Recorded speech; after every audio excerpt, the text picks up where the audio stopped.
So it is not surprising that the Canadian visa or embassy will deny Christopher Musa a visa to visit their state.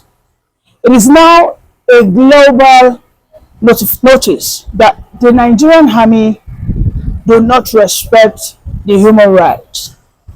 It is on a global stage and a global shame for the Nigerian army to suffer such a global shame from the Canadian embassy denying one of the top rank army, if not the first, the second, Christopher Musa visa to have access to Canada.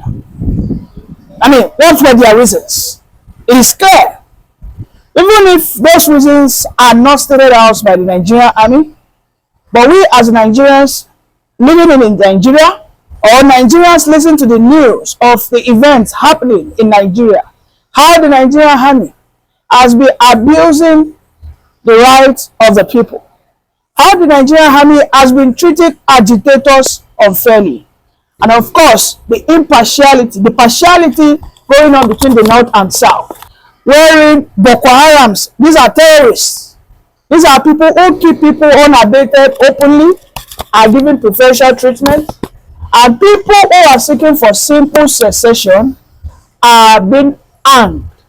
Okay, these are people who are being crucified, they are being vilified and be condemned. The Canadian embassy have more information than we do. We ordinary civilians living in Nigeria, the Canadian embassies, they have more information than we do. There will always be a red alert, okay, because the whites have intelligence. They operate based on intelligence, and they know that Christopher Musa might bring in some elements that would either abscond, not to return back to Nigeria, or maybe he might come into their country and bring in what we call bad omen, you know, because they are going to look like, why are you invited in an event that wants to award reputable veterans across the world? This is an indication that the Nigerian army has fallen short of its past glory. You know, gone are the days when we used to have the Echo Mug, you know, in the military days, when the Nigerian army acted prestigiously with dignity and honor. They respect the common man. They do not take what belongs to ordinary man. But has that been the case? We can see the high level of nepotism, the high level of marginalization, the high level of discrimination, wherein the military now, if you do not speak a certain language, you cannot get to a certain level. In the military, the high level of northernization going on inside there is unbelievable. For you to get to a certain level, you must speak Hausa. The military has adopted its unofficial language, or should I say the informal, because when you watch the videos of the Nigerian army on the field of war, the common language they speak is Hausa. They don't speak English. You start hearing them speaking Hausa amongst themselves, and then you wonder, is there a Yoruba man amongst this Nigerian army? Is there an Igbo man here? Or are we just being guarded by only Hausa people? Is Hausa not the official language of the Nigerian army? When an Igbo man tries to rise above the ranks, they start asking him to go and meet one lieutenant colonel, one captain, one general who is not from his territory, not from his, you know, section of the country. And of course, they start bringing in nepotism, like they start questioning him in Hausa. If he cannot respond appropriately, they just bring one small boy crosses from their area of the country, and then they appoint him as the person who deserves a promotion. This is why you see some months ago we were told that over 50,000 southeastern Nigerian army, you know, they just, you know, willingly they resign. They resign because there's no fairness anymore. So why would you say you want to go to Canada to go and partake in an event that is awarding, you know, recognitions to veterans? You are not a veteran. Yes, we try and understand maybe Christopher Musa is trying to fight the insurgency. But you've lost your honor. You've lost your honor on the field of battle. You have lost your honor even in front of the people. The Nigerian people are finding it difficult to trust the Nigerian army. And let me tell you how they find it difficult. The Nigerian army will say they want to shoot straight. You are just by the other side, before you know bullets will hit you. Wow! That is a mistake. The last time we heard that a junior officer shot his senior colleague who was right in front of him. They asked what happened, they found that the guy was intoxicated, the guy was on Igbo. The Nigerian army that, sometimes, these guys, they need to be put in place. And for me, I'm not happy, but I think what happened is a call to action. This is an indication that Nigeria needs to wake up. And for Nigeria to wake up, it is not the crux.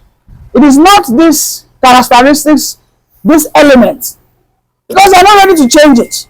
They are not ready to speak truth to power. They are not ready to reform the Nigerian army. An indication that Nigeria needs a total overhaul, a revolution in the Nigerian army is apparent. At this time, it is pertinent. Because when the Nigerian army can be disgraced like this, the Benin veterans they were given visas. The Ghanaian army they were given visas.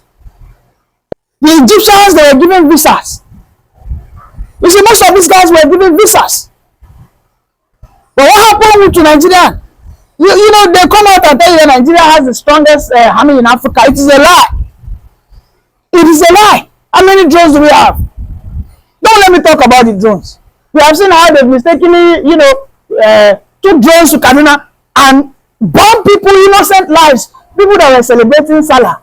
People that were just sleeping. They will tell you it was a malfunction. I mean, such level of incompetency and inefficiency. And most of those things, wearing drones are mistakenly used to attack innocent people, happened under CDS Christopher Musa, and he's now taking himself to Canada to go and participate in an event. Was he invited? I mean, I just want to do what do they call Mogbamo branch. Was Christopher Musa invited? He should show us the letter of invite. Because if he was invited, they would have given him an open pass. Baba just wanted to go there to go and show. They did not. They were inviting other African countries whose militaries understand what the value of human rights is, what human value is.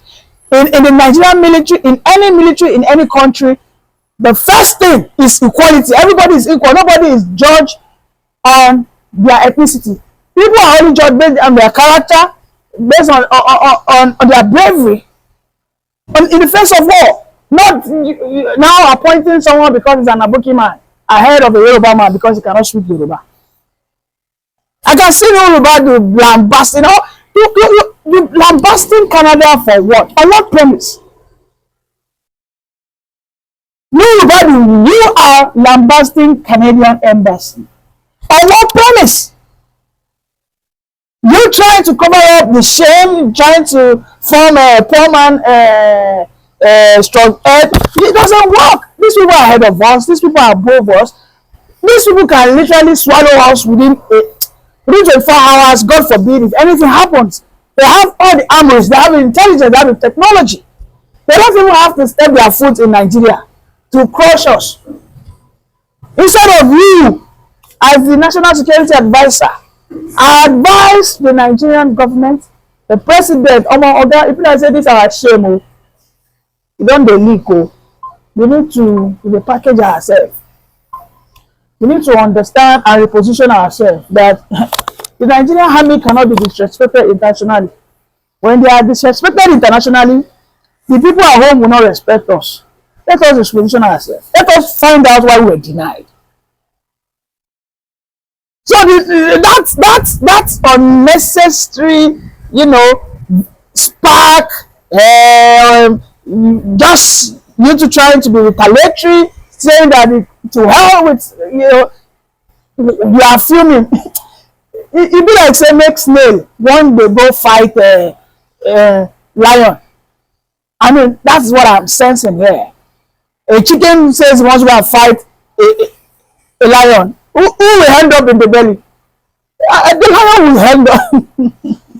It's so shameful, and I think at this stage, you see this human rights abuse, all these things that are happening to Nnamdi Kanu, all these things that happen to Simon Ekpa, whereby the Nigeria, as it were, does not give regard to human rights. There's human rights abuse. The CDS came out to say that they do not engage in what's it called, that they do not engage in all manners of killings, that they are retooling, rehabilitating bandits and terrorists, and they were asked, but you were called to International Criminal Court. Why were you not there? It was like, we will go there, we are not scared. They think the United Nations, they think the global world does not see the shenanigans going on. They think the global world does not know that a common corporal is paid a meager $50 for 1 month. Why should Canada take it serious? It's an indication that in Nigeria, as it were, is unserious, is corrupt, is competent under this leadership of Tinubu. More disgrace upon disgrace, nothing to write home about. For Nigeria to regain its position as one of the strongest army in Africa, the restoration for respect of human life must be there. When people are supposed to be condemned, let them be condemned. When people are supposed to be promoted, let them be promoted based on their competence and character, not based on ethnicity. And let the formal language, as written in the Constitution, let it be what the Nigerian army speak, so that there can be that brotherhood, so that there can be that sense of what? Brotherhood, because that is the greatest fraternity Nigeria has, to fight any form of external pressures. Thank you. Additional states in Nigeria have been in the front burner in the recent days, leading to various groups, representatives, and stakeholders submitting requests for state creation.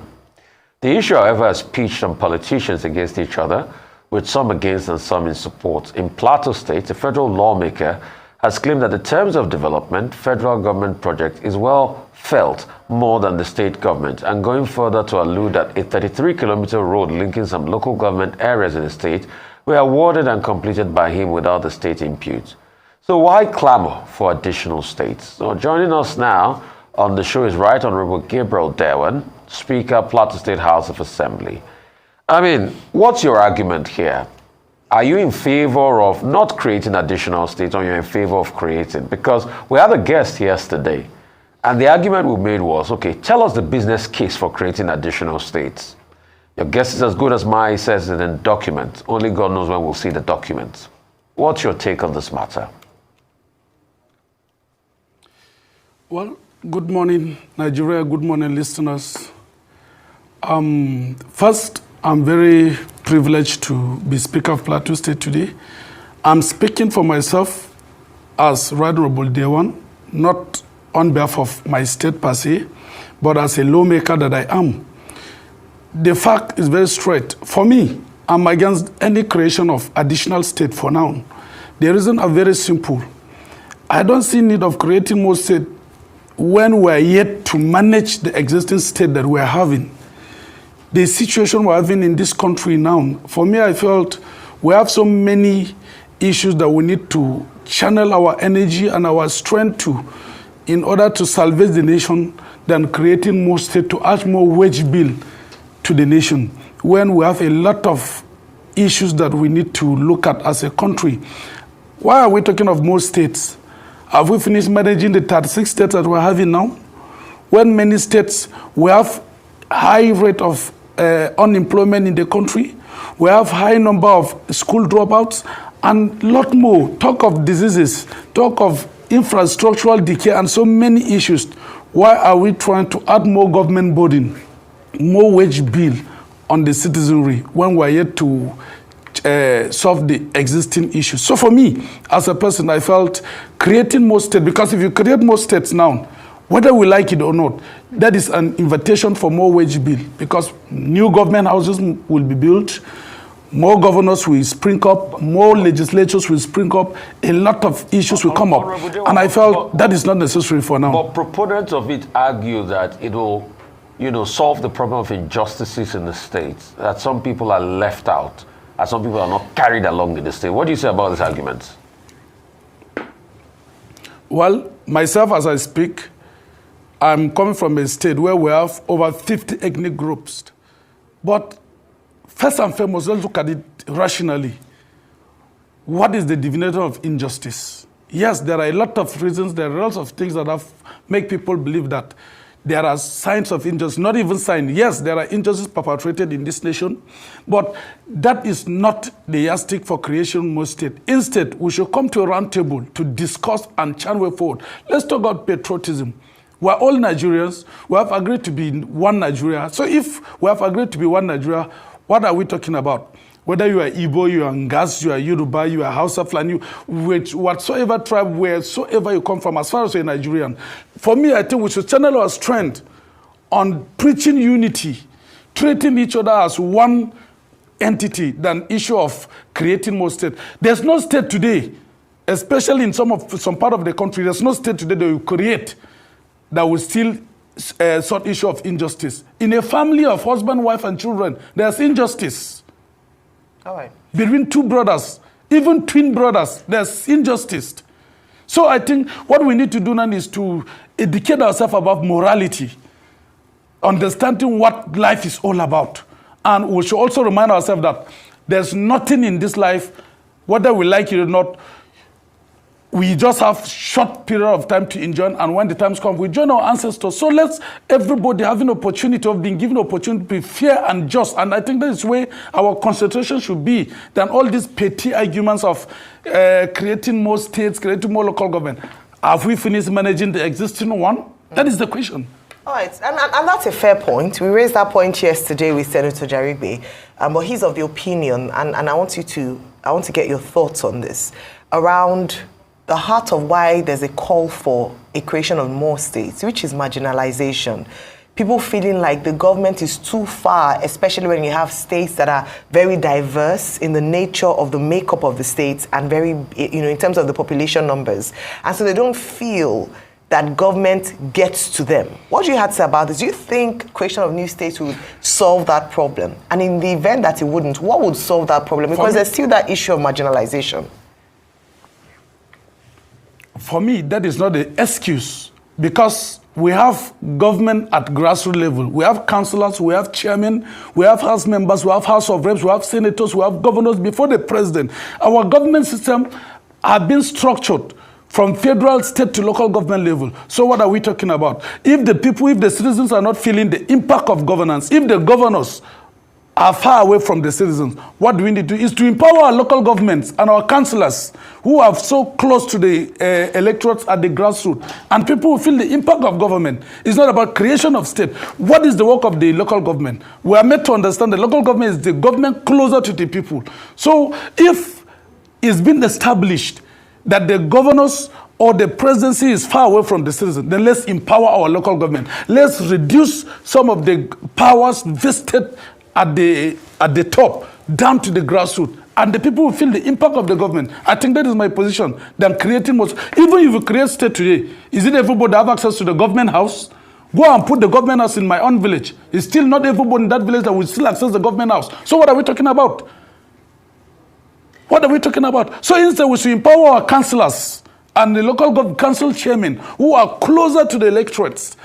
A typical councillor in a remote village today cannot afford to buy a motorcycle, talk more of a car. So it's always with the people at the grassroots. So if it is so, why can't we empower such people so that the people at the grassroots will have direct access to them and feel the impact of the government, than creating more offices of the governors where not everybody can access?